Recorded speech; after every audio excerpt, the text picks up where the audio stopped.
Halo anak-anak, perkenalkan nama Bapak Joseph Ninggolan dengan NIM 12224110029 akan menjelaskan materi hari ini mengenai fotosintesis. Silakan untuk disimak dan selamat menyaksikan. Sebagai makhluk hidup, tumbuhan perlu makanan dalam proses pertumbuhannya. Tumbuhan membuat makanan dengan cara fotosintesis.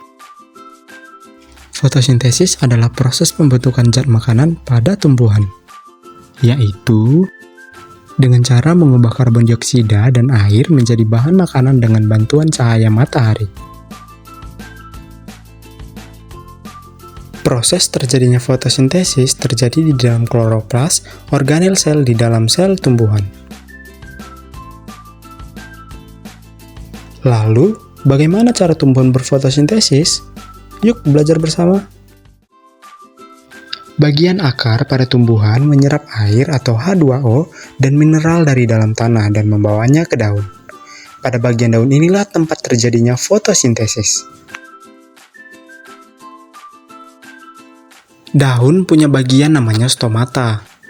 Nah, stomata adalah celah seperti mulut atau mata yang dapat membuka dan menutup.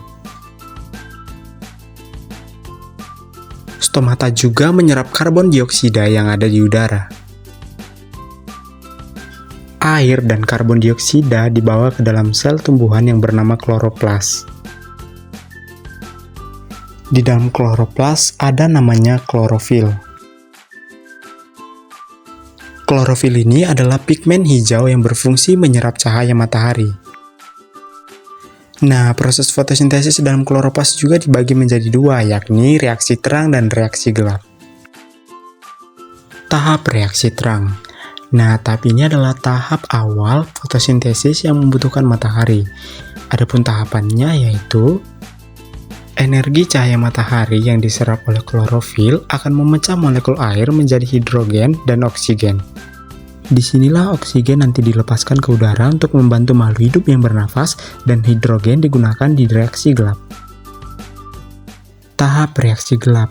Nah, di tahapan ini terjadi di stroma kloroplas.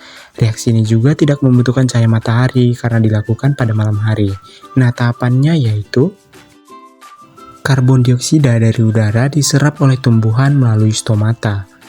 Kemudian, hidrogen yang dihasilkan dari reaksi terang dan karbon dioksida yang telah diserap tadi digunakan untuk membentuk gula yang berfungsi sebagai bahan makanan bagi tumbuhan. Kemudian dari proses inilah tanaman akan menghasilkan oksigen yang dapat digunakan untuk makhluk hidup bernafas, kemudian juga karbohidrat atau makanan yang dihasilkan dari tumbuhan itu sendiri. Nah, kalau begitu, apa saja yang dapat mempengaruhi hasil fotosintesis? Anak-anak Bapak, ada beberapa faktor yang mempengaruhi hasil fotosintesis, seperti intensitas cahaya, ketersediaan air, ketersediaan karbon dioksida, dan juga suhu yang optimal. Maka dari itu, fotosintesis sangat penting bagi kehidupan, karena dengan adanya fotosintesis, makhluk hidup bisa mendapatkan sumber karbohidrat dan udara yang dapat disaring dengan baik.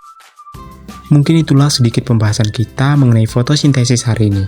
Terima kasih telah belajar bersama Pak Joseph. Sampai jumpa di video berikutnya.